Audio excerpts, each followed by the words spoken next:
Right. I'd like to start again with my conclusions, which is what is needed to have tobacco control central in the development agenda, particularly in the Sustainable Development Goals. And I will make three points. First, there is an ongoing need to generate demand for control. Once governments take tobacco control seriously, it's bloody obvious what needs to be done, and most of them know what needs to be done, but it's getting governments to take tobacco control seriously. And I would submit, I think in the global architecture of tobacco control, we've made not a fatal, but a mistake in that we did not put enough evidence on trying to generate good local evidence on the degree to which tobacco is killing and the benefits of cessation. I enjoyed Colin's presentation, and I think, for example, having in the Pacific Islands some reasonably simple case control studies of hospitalized populations and diabetic populations of the degree to which smoking is already causing premature mortality. I mean, those are the kind of simple, low-cost studies that get on the front pages, that generate the kind of support and generate the numbers which are used for advocacy. We also need economic studies that very much emphasize the importance of tobacco taxes, and I will talk about how central taxation is to the Sustainable Development Goals. We also need peer interventions for finance ministers, and we know how to change behavior of particular groups. The World Bank and Australia and others have been able to change the behavior of sex workers through peer interventions. We can change behavior of sex workers. We should be able to change behavior of finance ministers. And the key, it really does involve peers. I mean, it's one thing for us to try to get into the door and talk to a finance minister, but we need people within the economic community, within the finance community, to be able to try to get them to understand the evidence. And such that becomes much more part of the routine dialogue. And finally, I won't spend time on this. We do need new tools, and it's heartening to think that this country has been really a pioneer in things like plain packaging, and Melanie will certainly, I hope, tell us more about the seminal work that she's done. Bronwyn's suggestions from this morning about divestment is also a good innovation. And the work that's been suggested in Tasmania about tobacco-free generation is also, these are new tools to add to what we need to do, which is to expand coverage of existing tools in the Framework Convention.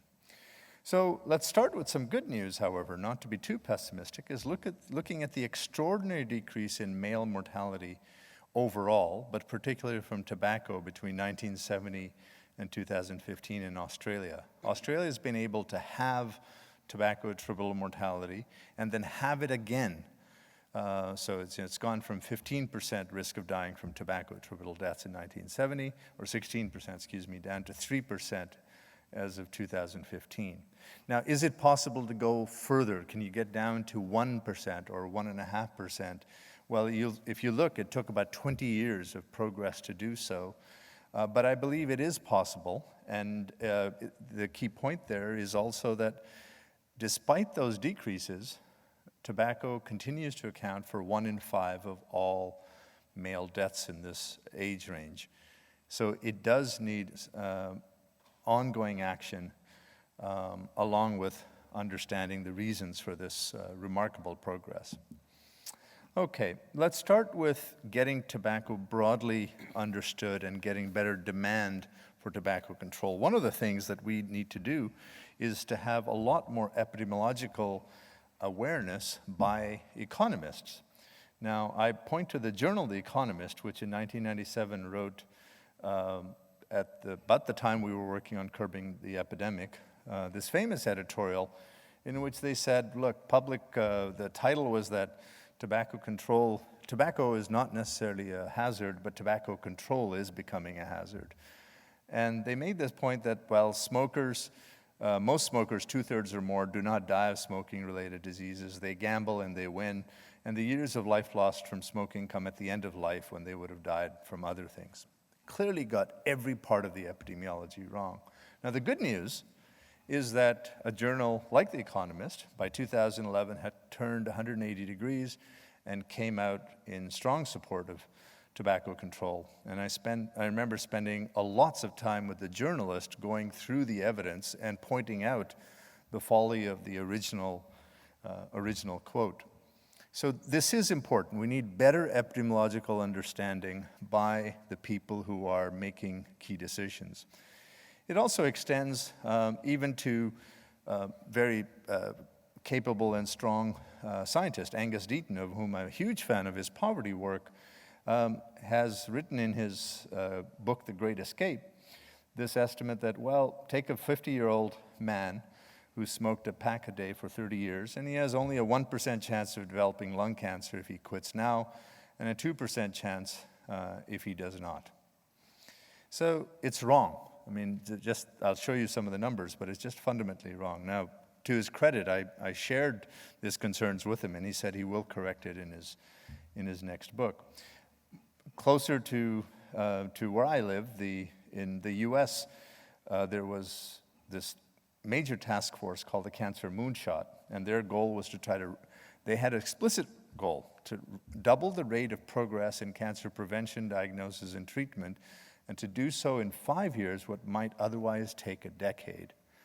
Now, I pointed out on Twitter, as did Ken Warner and others, saying, well, simply put, if the U.S. tripled the U.S. federal tobacco tax, excise tax, it could double the rate of cancer mortality reductions in a time period that was much faster, not in 5 years, but what it has taken about 2 decades, it could achieve in 1 decade. Okay, so just to show you the details of where Angus Deaton got the numbers wrong, these are data from the US and the UK, and they show that for continuing smokers, there's roughly about a 16% chance of dying from lung cancers. But even those that quit by 50 have a substantial reduction. It's certainly not a reduction to 0, but they have a 5% chance of dying from lung cancer.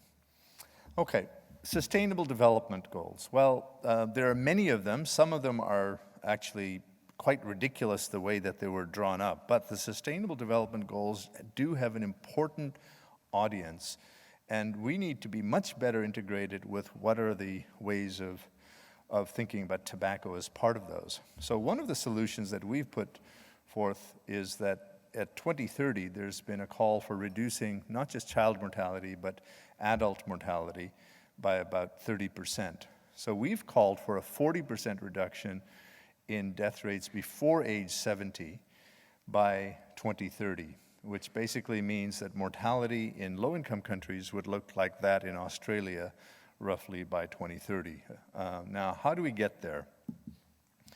Well, this is going through a fair set of numbers, but let me just share with you the gist of what this suggests. It says if you take the 2030 population and apply the current death rates, roughly there'll be 20 million deaths before age 50 and then 20 million deaths at ages 50 to 69. So roughly about 40 in that time period.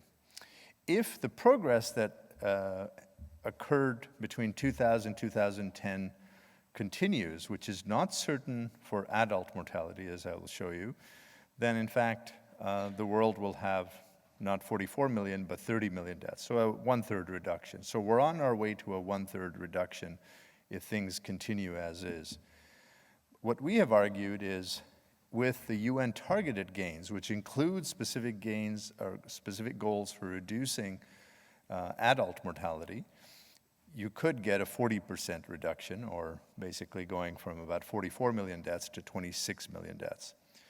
Now, the important part here is that big part of that decline is driven by child mortality, on which the predecessor to the SDGs, the Millennium Development Goals, had a very important role. They set the mark that many governments were actually serious about. And if we want to get governments to be serious about the Sustainable Development Goals, as the Member of Parliament pointed out this morning, then we need to be in a position to argue about the centrality of tobacco to those goals, tobacco control to those goals. So again, this is a bit complicated, but let me just go through this. These are the numbers of deaths in 2030 by major conditions. So again, the totals are 20 million before 50, 20 million at 50 to 69. And you see, before 50, it's dominated by mostly by communicable conditions. At 50 to 69, it's dominated by non-communicable conditions. And in the red, it's shown is the last decade of progress, the decade-wise rates of progress. And you'll see they're much greater for communicable and maternal conditions and perinatal conditions than non-communicable. And that's what's been driving down global death rates. So if we are to achieve these goals, we really need to accelerate the rate of decline of non-communicable diseases. And how do we do so? Well, it varies by the particular conditions, but cancer, for example, has shown only a 9% decline in that same time period. And it's been much faster for infection-related conditions than for tobacco attributable. So all this suggests that without substantial increases in the rates of progress against tobacco, we will not achieve the Sustainable Development Goals as set out. And as I mentioned this morning, but worth emphasizing, the key driver of that is the low specific excise tax. In terms of Colin's points, it would be interesting, for example, to look at not just the tax as a percentage of retail price, but also how much of it was excise tax or ad valorem, and how much of it is the tax designed by the tobacco industry that they can do end-arounds. And those details really do matter if we're going to affect change. Okay, is change possible even in a difficult political situation? Yes. And I look at Mexico as an example. Carlos Slim, the world's second richest man and a big shareholder of Philip Morris, owns much of the Mexican tobacco industry. And in the presence of fierce opposition, Mauricio Hernandez, as deputy minister, took on an effort to try to get a 10 peso tax hike. And he had a slogan, which was 10 pesos for 1 million lives saved. And how did they achieve? They didn't achieve the 10 peso, but they got a 7 peso tax hike in 2010. And they did so by getting good epidemiological evidence. They had good economic and poverty analysis.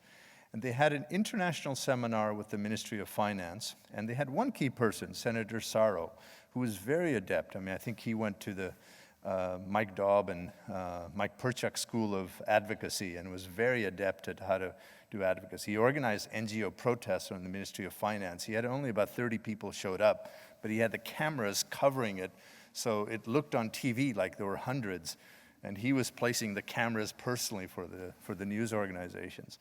And it generated enough support despite the world's second richest man's opposing.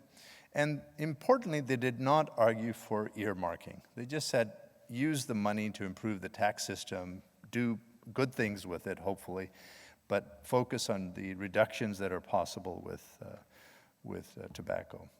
So one thing I would like to say that might help us to think about moving forward is the work that we're planning for the Lancet Commission on Global Tobacco Control, which is running for the next 2 years. And the goal is to review the central role of particular cessation in achieving the SDGs. It will update Curbing the Epidemic, the World Bank publication in which I was involved in 1999. And the goal is that along with this academic process, it can also engage ministries of finance in priority regions and support the FCTC. Now, what would I ideally, as an individual, like to see? I'd like to see a coordinated tripling of an excise tax on a particular day. If we look at May 31st, 2020, World No Tobacco Day, can we get 30 countries to agree that on that day they will hike taxes by 75, 80%? Is that possible? Yes, I think so. Thank you.